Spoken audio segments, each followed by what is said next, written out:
দর্শক, ঢাকা মেলে Facebook live থেকে স্বাগত জানাচ্ছি। আপনারা হয়তো দেখতে পাচ্ছেন যে আসলে কিছু মানুষ বাসা পরিবর্তন করছে, তবে এটা স্বাভাবিক বিষয় যে আসলে এই সময়টা অর্থাৎ মাসের আজকে 11 তারিখ, এই সময় আসলে কেউ বাসা পরিবর্তন করার কথা না, এবং সেটি এই দিনের আলো নিভে যাওয়ার পরেও নয়।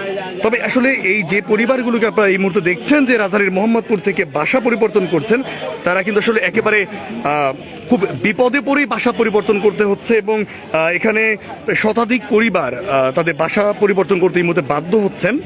আমরা রয়েছি রাজধানীর মোহাম্মদপুরের বিজলি মহল্লা এলাকায়, এবং এটি আসলে বিজলি মহল্লা যে স্টাফ কোয়ার্টার, সেই কোয়ার্টারের পেছনের একটি এলাকা, এবং এখানে যে ভবনগুলো দেখতে পাচ্ছেন, ঠিক এই ভবনগুলোতে খুব নিম্ন আয়ের মানুষের বসবাস, এবং তারা এখানে দীর্ঘ সময় যাবত থাকেন, ভাড়াটিয়া হিসেবে আসলে তারা থাকেন, এবং দেখছেন যে আসলে টেলিভিশন কিংবা খাট সবকিছু আসলে নিয়ে যাওয়া হচ্ছে।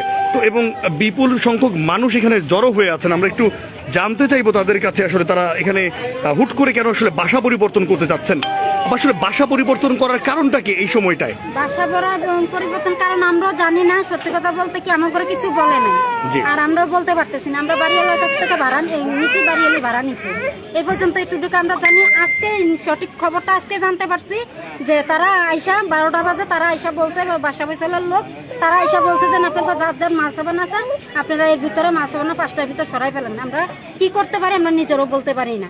হেরা করলে মনে করেন বোল্টুজার দিয়ে ভাঙ্গা দিবে, আর নাহলে কিছু দিয়ে আগুন লাগাই দিবে। এখন মনে করেন যে আমরা কই যাব, কি করবো?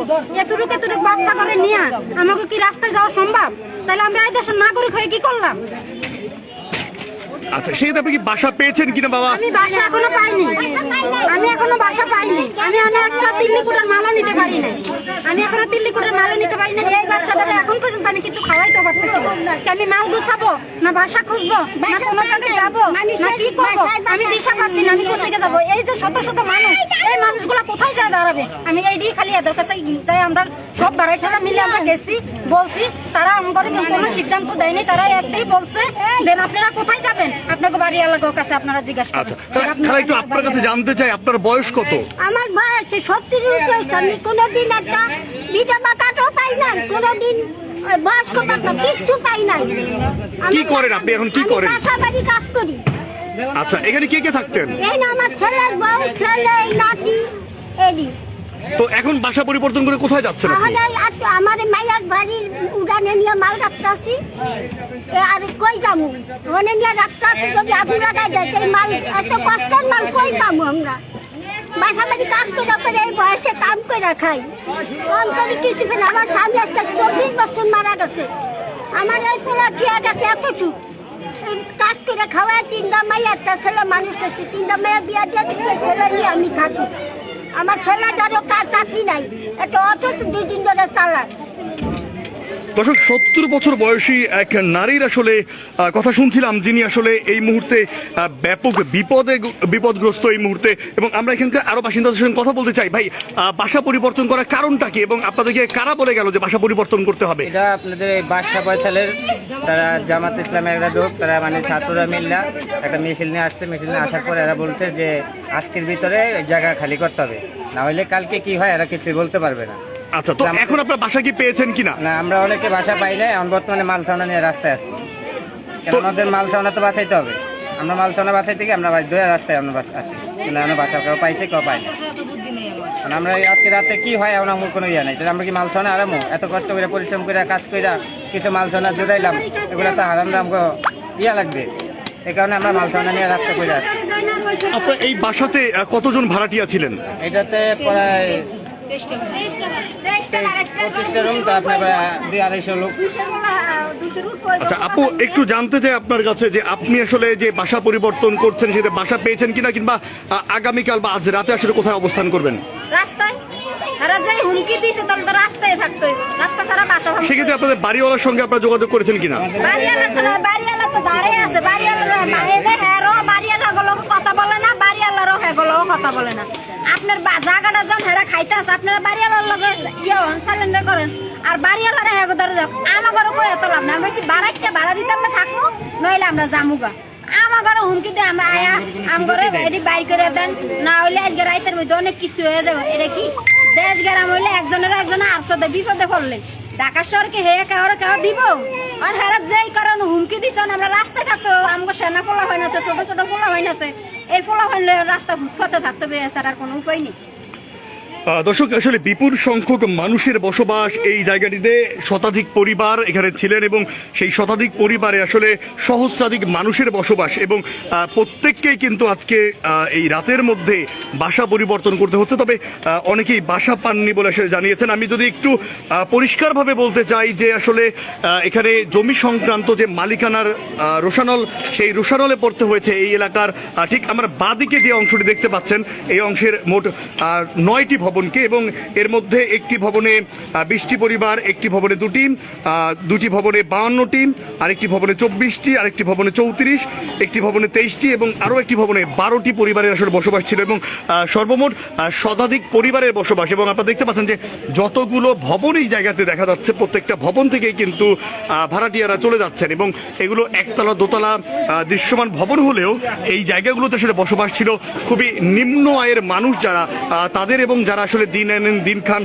এই পর্যায়ের মানুষের বসবাস ছিল। তবে তাদের আসলে এই মালিকানা পরিবর্তনের যে জের, সেই বিষয়ে তাদের আসলে কোনো মাথা ব্যথা নেই। তাদের মাথা ব্যথা জায়গাটা হচ্ছে হুট করে এতগুলো মানুষ আসলে বিনা নোটিশে চলে যাচ্ছেন সেই বিষয়টি। আমরা একটু এখানে একজন ভবন মালিক আছে, তার সঙ্গে একটু কথা বলতে চাই। আপু, একটু জানতে চাই যে আসলে এখানে কি ঘটেছে। এখানে ঘটেছে, আমাদের এখানে 6টা থেকে 7টা প্লট আছে। আমরা এখানে সবাই ছোট ছোট পরিবার সবাই অবস্থান করি। এখন সেই জামাত শিবির পার্শ্ববর্তী যে সাইট আছে ওখানে হচ্ছে বাদশা ফয়সাল ইনস্টিটিউট, জামাত শিবিরের ছাত্রদের দিয়ে এখানে হামলা দেওয়া হয়েছে যে আপনারা এত ঘন্টার ভিতরে বের হয়ে যাবেন, নয়তো যে কোনো মুহূর্তে আমরা আগুন ধরাবো। জামাত শিবির কেন উল্লেখ করছে? মানে জামাতের কোন সংগঠন কি এখানে এসেছিল? হ্যাঁ, জামাতের কোন সংগঠন ছিল বা কে ছিল? বাদশা ফয়সাল ইনস্টিটিউট আমাদের একটা সংগঠন না, বাদশা ফয়সালের শিক্ষা প্রতিষ্ঠান। আপনি তাহলে রাজনৈতিক দল কেন বলছেন? আপনার এই শিক্ষা প্রতিষ্ঠানের ভিতরে এদের একটা দল আছে, আপনারা যাচাই করে দেখেন।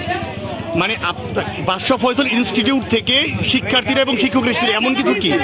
শিক্ষকরা আচ্ছা, রাজনৈতিক পরিচয় খুঁজে আমাদের দায়িত্ব না, আপনি জাস্ট ঘটনা আমাকে বলেন। এবং শিক্ষকরা এসেছে। জি, তো আমরা এই কথা বলতে চাই যে আমরা কোটা আন্দোলন করেছি, আমরা চাকরির জন্য, মেধার জন্য। আমরা এরকম বাড়িঘর দখলের জন্য কোটা আন্দোলন করি নাই। আমরা এই ছাত্র দিয়ে যে আমাদের হুমকি দিয়ে গেল সেটার একটা প্রতিকার চাই। এই ছাত্ররা কেন আসলো তাদের কথা। আপনার ভবন কোনটা? আমার ভবন হচ্ছে সামনের ভবনের নাম্বার 1/কত? 21 1/21। আচ্ছা, আপনার এই ভবনে ভাড়াটিয়া কয়জন ছিল? আমাদের ভাড়াটিয়া 11 জন। 11 জন। আচ্ছা, তো আপনার এই জায়গাটি মানে আপনি এই মালিকানা কার? আপনার নিজের?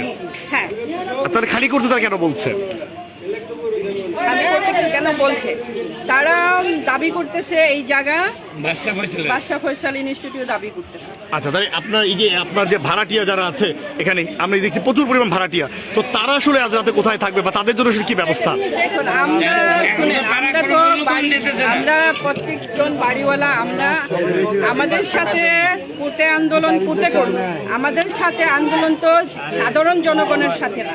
এই সাধারণ যারা ভাড়াটিয়া আছে তাদের থেকে বাড়িওয়ালারা 1 থেকে 7 তারিখের ভিতরে ভাড়া নিয়ে নিচ্ছে।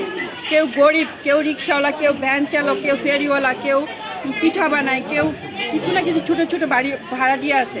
সবাই ভাড়া দিয়ে দিচ্ছে। এখন কেউ কারো বাসায় কাজও করে, তারা ভাড়া দিয়ে দিছে। তাদের এখন এই ভাড়াটা কিভাবে চুকায় নিব? তারা তো এখন পথের ভিখারি থেকে ভিখারি হয়ে যাচ্ছে। তারা দিন আনে দিন খায়, কিন্তু তাদের এই মুক্তিটা যে জামাত শিবিরের যে স্টুডেন্ট, শিক্ষার্থীরা এই হুমকিটা দেওয়া যাওয়া উচিত হয় না। তাদেরও বোঝা দরকার ছিল।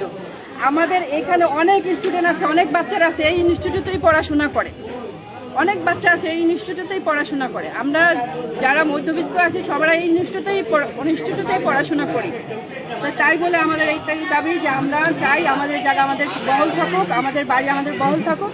তারা যদি আমাদের কাছে কিছু পেয়ে থাকে, কিছু নিয়ে থাকে, সেটা আমাদের কোর্টে দেখা করুক, মামলা মোকদ্দমার মাধ্যমে আনিরাজ করি সব সমাধান করুক। এইভাবে সাধারণ জনগণকে যেন হেরানি না করা হয়।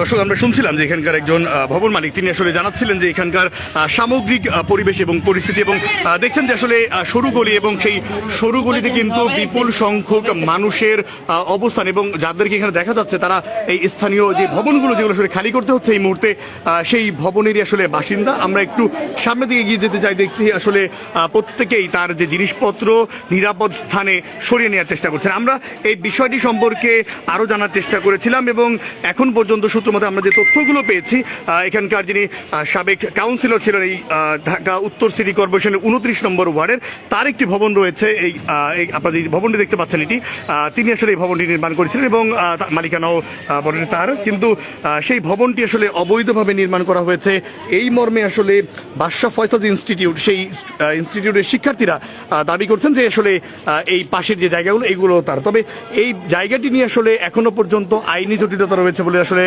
জানা গেছে। তবে সেই আইনি জটিলতা মালিক পক্ষের মধ্যে, তবে যারা আসলে এই মুহূর্তে ভাড়াটিয়া, যারা এই মুহূর্তে এখানে অবস্থান করছেন, তারা আসলে এই দুই পক্ষের রোষানলে একটি বড় ধরনের বিপদে পড়েছেন, এবং এই রাতের বেলা আকস্মিকভাবে তাদেরকে আসলে ভবন পরিত্যাগ করতে হচ্ছে, এবং রাতে তারা কোথায় থাকবেন এই বিষয়টি নিশ্চিত নয়। এবং আমরা দেখেছি যে 70 বছরের বেশি বয়স্ক মানুষ এখানে আছেন, এখানে শিশু রয়েছেন, নারী রয়েছেন, তাদের থাকার ব্যবস্থা কি হবে, তাদের রাতে খাওয়ার ব্যবস্থা কি হবে, কিংবা আগামীকাল তারা কোথায় থাকবেন এই বিষয়টি আসলে নিশ্চিত নয়। তবে অনেকে চেষ্টা করছেন আশপাশে যারা আত্মীয় রয়েছেন তাদের বাসা বাড়িতে তাদের যে মালামালগুলো রয়েছে সেগুলো নিয়ে যেতে, এবং কেউ চেষ্টা করছেন যে সড়কেই আসলে মালামাল রাখতে।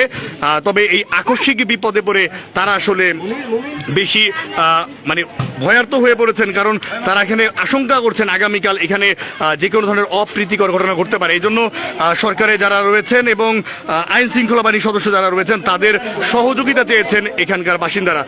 এই রাজধানীর মোহাম্মদপুরের বিজলি মহল্লা থেকে আমার কাছে এখন পর্যন্ত এই ছিল তথ্য। ধন্যবাদ আমাদের সঙ্গে তখন যুক্ত থাকার জন্য।